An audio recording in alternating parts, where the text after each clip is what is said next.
Just the job itself, what do you envision your role being here with Ohio State? I mean, at this point, I envision my role here, just being like a mentor to the guys.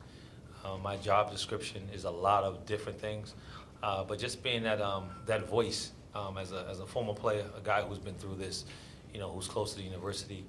One thing I've noticed that through the course of the years, that young men, there's something that's lacking, and I think I can bring that to the table with just being that voice, that person to talk to, because I've been through it. I know the things that they're going through, what they will be going through, on and off the court.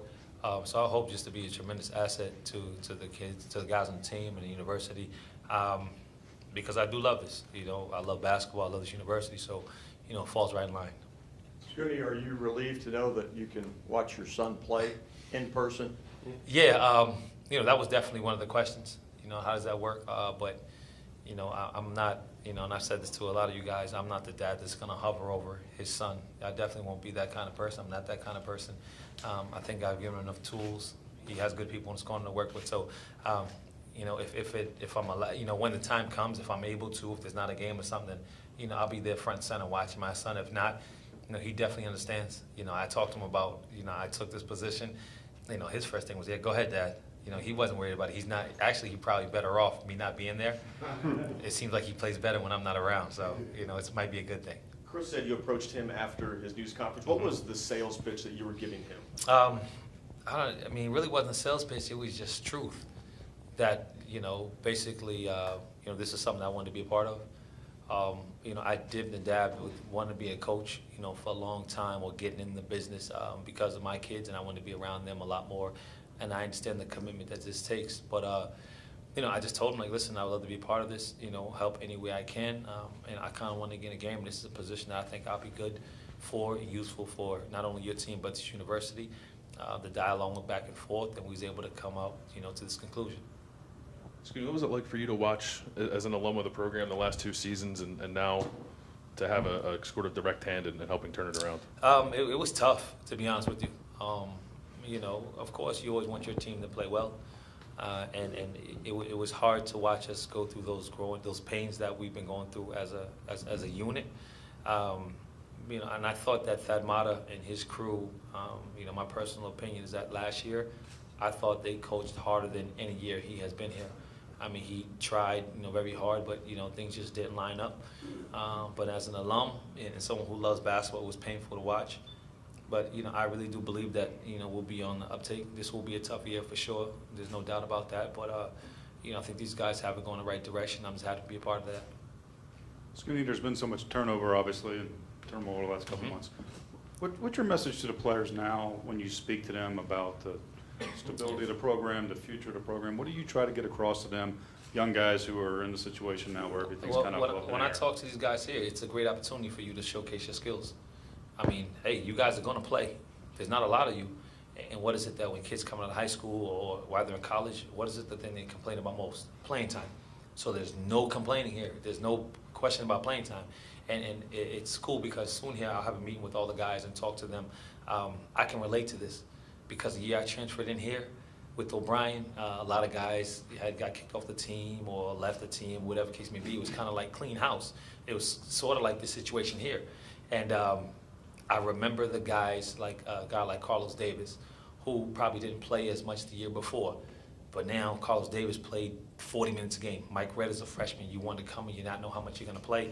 Mike played so much, he was exhausted every game. Nishan Coleman, Jason Singleton, these guys played a major role. They played a lot of minutes.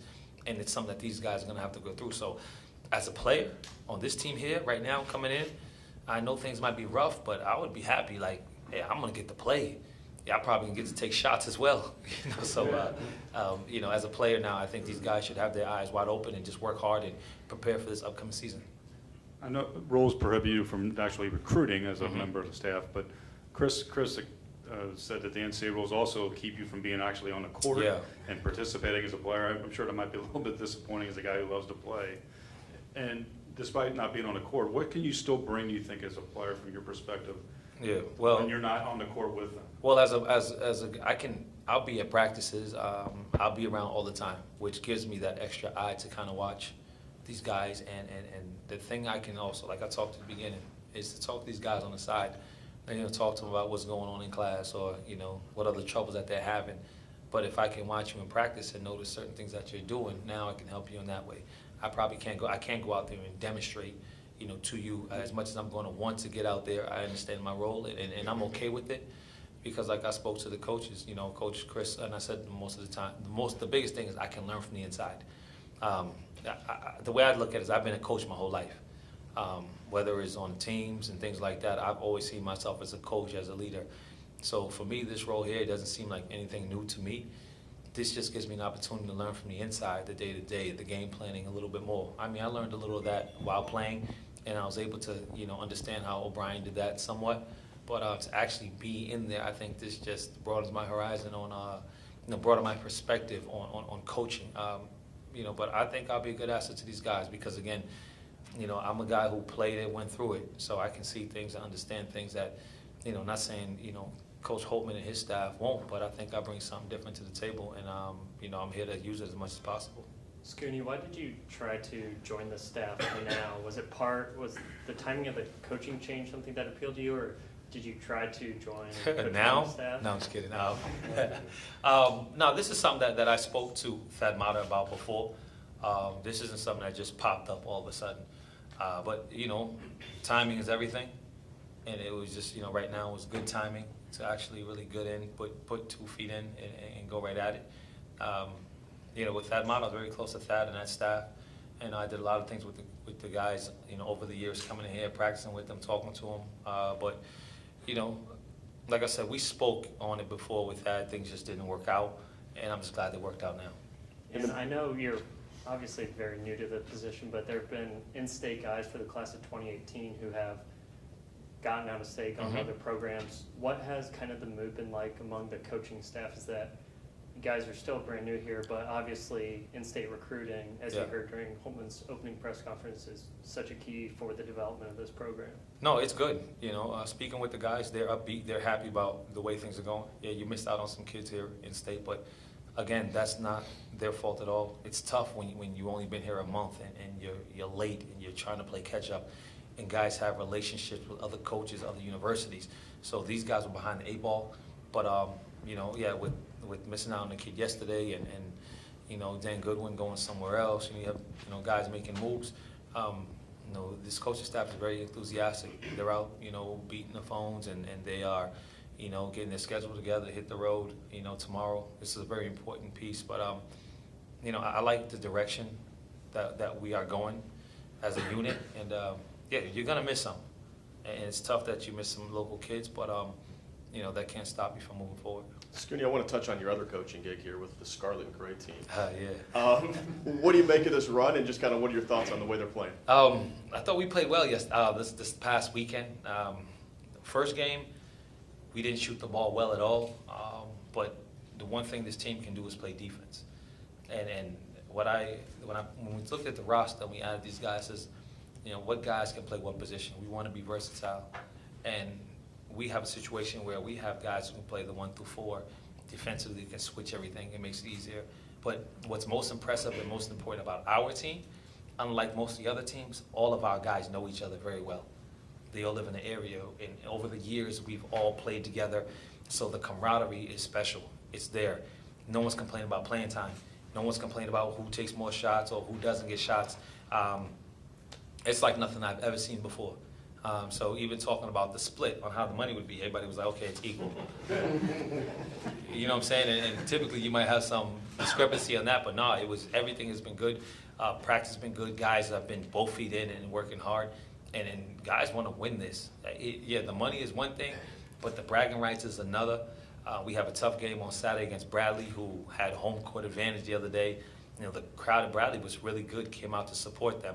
And had I known as much as I know now, like, we can bid to have it here in Columbus.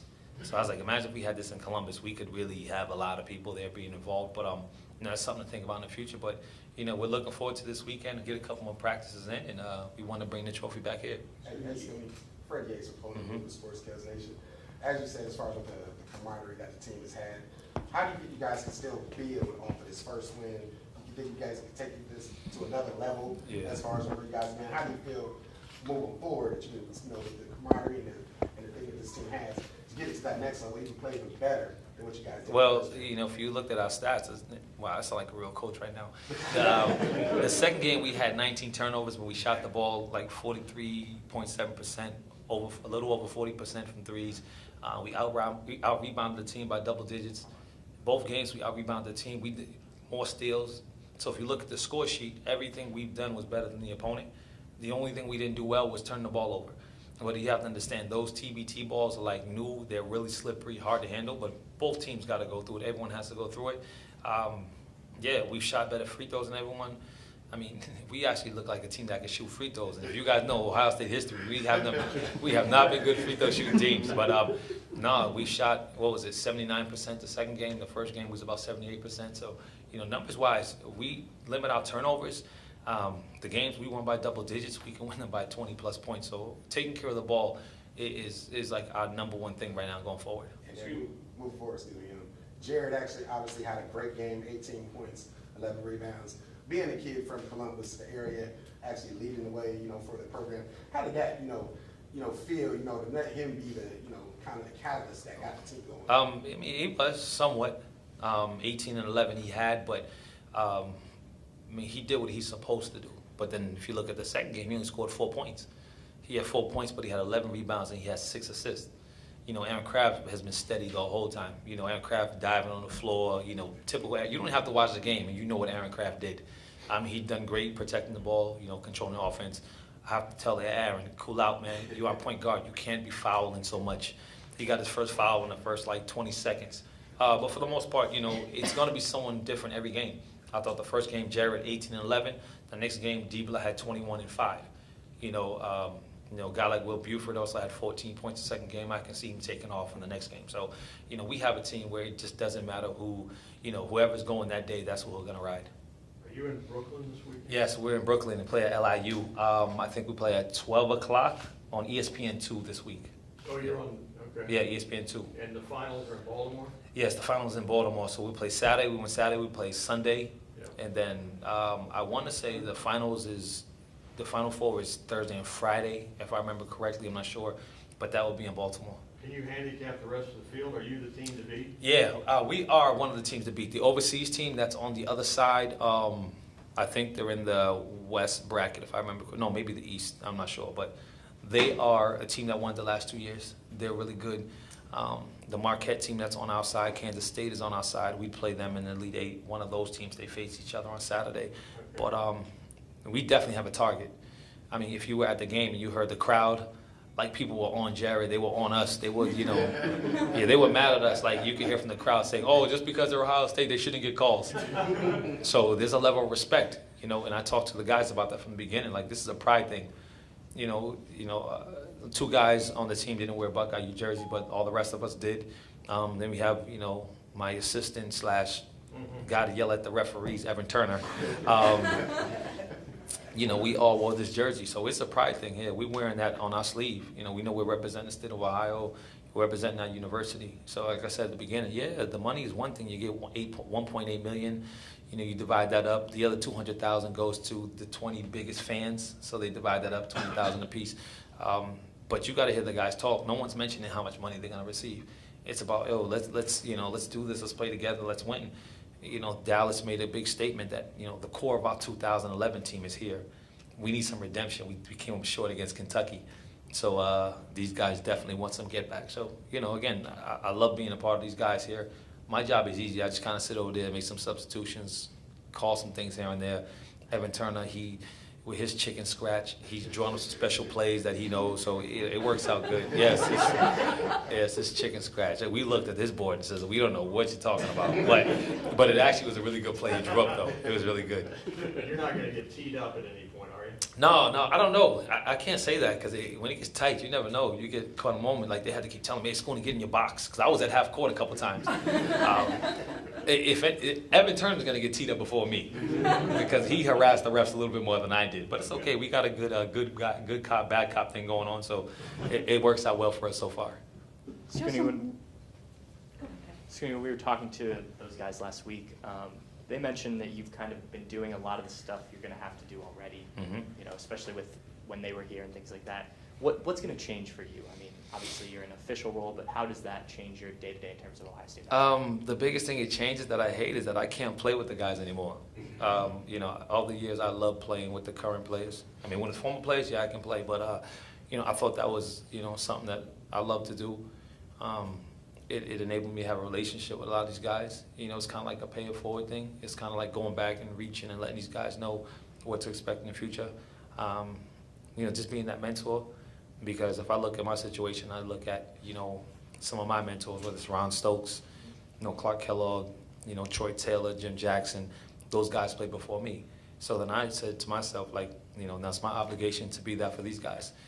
I think I've been a little more than they have, because I have from the time I was done till up to now. But, you know, that 2011, 2010 class, those guys that came out that are on this team, I have a really good relationship with them. You know, Buford, Leidy, Diebler, you know, Turner, and then Kraft, and all these guys. So, you know, I'm close with them. And that's one thing that I'm going to miss, is that I can't, you know, the relationship changes a little bit with the current players. I can't play with them, but I'm getting old anyways. I can't be out here embarrassing these young guys. But on the flip side, you know, I do get to help them out in other ways and be around them a lot more and try to mentor them and, you know, and just help watch them grow. This is a full-time position, right? So Yes. So you, I'm here in the morning. Yes, I don't get to come in here at 12 o'clock and do nothing. You've had different, you know, been in the media locally. Yeah. You worked at Capital Energy. Mhm. Are you allowed to do your enhanced skill camp? No, I mean, Or is that, you can't do that now as a? I mean, there's so much gray area with the NCAA, Right. but, you know, to eliminate all that, I'm just not gonna do it. Okay. Because, you know, a kid now, when he turns 12 years old, he's at a prospect age now, which to me is absolutely stupid, but it's the NCAA rules. You know, but the one thing's not gonna change, and I spoke to Coach about it, as much as I can get out in the community and help, I will, especially with kids. You know, whatever I'm allowed to do as far as whether it's dealing with teenagers and high school students. Maybe not on the athletic side, but I did a lot of stuff where I'd go to rec centers and I talk to kids and I interact with a lot of the kids. Those are the type of things I don't want to stop. And I'm sure, why would they stop? You know, I mean, that's only better for the university. You know, I think that's something that I'm near and dear, that's near and dear to my heart, because, you know, I say it all the time, if I didn't have that, I don't know where I would be in life. If I didn't see certain people come into the boys club or the rec center or YMCA and talk to me, that gave me hope. You know, that gave me a sense of, well, he made it from where I'm from. You know, he looks like me, and a lot of people give him a chance. So I've always felt the obligation to do that as well. So, you know, I just feel like this just gives me a bigger platform to kind of reach back and help as much as possible. But what I am able to do is still continue my cornhole for cancer events and things like that, which I was happy about. So, yeah, some things change, and then a lot of things stay the same. But, you know, you gotta have to be careful with that line of NCAA, because there's just so many lines there. But, you know, I've been through it with compliance. I kind of understand a lot of the rules, and if I don't know, then I'll make a phone call and ask. I don't want to ruffle any feathers, so I just stay away from certain things. Along those lines of things that change, you are now officially an authority figure. I'm wondering, do the guys call you Scoonie, or do they call you James, or is it Mr. Penn, or what It's is crazy it? because now these guys are joking, calling me coach. Everyone's called me Scoonie, but a lot of these guys have been calling me Paw for a couple of years now, which is ridiculous. Jared started that one. But, you know, calling coach is, I don't know. I mean, I can deal with it. I've had it with the little kids. It's different hearing it from these guys. But like I said, it's a role I feel comfortable in. If you want to call me Scoonie, that's all right. Like you said, my role, like I've always felt like I was in this role already. It didn't matter. You know, when these guys needed something, wanted something, or, you know, workouts, they need a phone number or something, they're going to call me and ask me. So, you know, everything kind of remains the same. But yeah, to me, to some be Coach Scoonie. I don't think it would be like Coach Penn. That just don't sound right. It sounds better, but it don't sound right. Coach Paw sounds worse. So. Yeah, it does. But, you know, I'll take that. I tell them, listen, you still get beat by Paw, so I wouldn't talk to you. Hey, so as far as we're trying to revitalize the program, get the fan base back engaged, because obviously attendance has been down a few years with the program going in decline. What are some things that we can actually do to get the fan base, get it back to where it once was? We were selling out the shots, 19,000 strong. What can we, you know, the guys looking to do to try to regain the fan base? Win. That's it. The bottom line is win. I mean, that's all, you know, and it's not so much winning as how you win or how you play. So, the biggest thing about it, and I'm gonna go back to, revert back to when I got here. When you have individuals that care, you can tell on the court. You can tell how hard guys play. You can tell by the effort, because we understand, and I think fans understand, that you're not gonna win every game, but as long as the effort is there consistently, this fan base will support you to the end. So, yes, it's about winning, but we also have to have the right guys on the court, the right guys in the program that's willing to run through that wall, because it's bigger than the name on the back of the jersey. It's about what's on the front of the jersey. And I think now we got the guys, these guys in the locker room, they understand that, but also the type of guys you're recruiting here. They have to be that kind of people. They have to understand that, what you're representing. You're not you represent yourself, your family, and all that good stuff. But first and foremost, that's the beauty of college sports. It's not professional. You play for that team. And as much as I love playing pro and making money, I would go back to college any day, because we all had the same goal in mind. We wanted to win the Big Ten Conference. We wanted to win the Big Ten tournament. You wanted to go to NCAA and try to win a national championship. So that's what it's about in college basketball. So it's about the name on the front of the jersey and about guys who are willing to lay it all on the line, night in and night out. Is this something you see making a career of 10, 20 years from now? You're going to be standing I on would the be- sideline as a head coach? Or? Yeah, I'll probably win a national championship by then. No, but I was always hesitant about getting into coaching because of the many years that I played ball, and I just wanted to watch my kids a little more and be around a little more, because I understand my personality. I said if I go into coaching right when I was done playing, then I would have been full go, because my goal isn't to be an assistant coach my whole career. I said I understand the progression, the steps, but I just think how I am and my personality is I would love to be coach of a big program, and the ultimate goal is to win national championships. I mean, if you're not in for that, then what are you in it for? You want to win games and help these young men become better young men and help them get through college and live a good life. So yeah, I definitely see this going to more. I would love for it. I would love if it happened tomorrow, but that's not the case. It's definitely a process, and I'm willing to go through that process. Okay. All right, thanks you.